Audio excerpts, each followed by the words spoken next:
পরিবর্তনের পর এই সময়টাতে আসলে কোন কোন পদক্ষেপগুলো জরুরি? পদক্ষেপের ভেতর একটা জরুরি হলো আইন শৃঙ্খলার প্রচণ্ড অবনতি ঘটছে।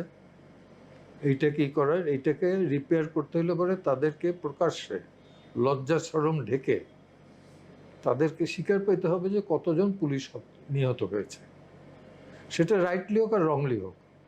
নিহত কতজন হয়েছে এদের তালিকাটা দিতে হবে। আপনার সন্দেহ হচ্ছে কেন? 400-র উপর। আচ্ছা, 400-র উপরে থানা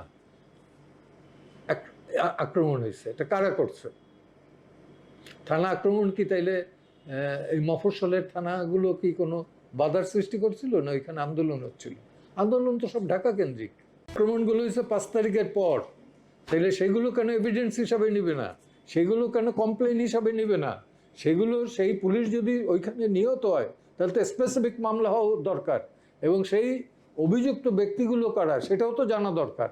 এরা তো এই সরকারের জন্য ঘাতক হইতে পারে। আমি 71 মুক্তিযোদ্ধা। আপনি বলেন তো যে 71-এ কোন থানাটা লুট হয়েছে? একটা থানাও না।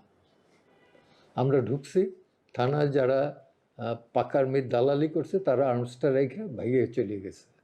থানায় গেছে বলে তারা বলছে আসেন, এই অবস্থা। কোনো কনফ্লিক্ট হয় না তো। কারণ এই দেশের স্বাধীনতার জন্যে, মুক্তির জন্যে সর্বপ্রথম কিন্তু আত্মাহুতি দিছে রাজারবাগের পুলিশেরা। সর্বত্র সেনাবাহিনীর চেয়েও প্রথম অগ্রাধিকার অবস্থায় ছিল পুলিশেরা। সে পুলিশের কতজন মারা গেছে আমি জানবো না? তারা তো আমাদেরই আত্মীয়, আমাদেরই স্বজন, বা এমনকি খোঁজলে পরে দেখা যাবে যে ডক্টর ইউনূসেরও আত্মীয় আছেন। তো নৈতিকভাবে দায়িত্ব,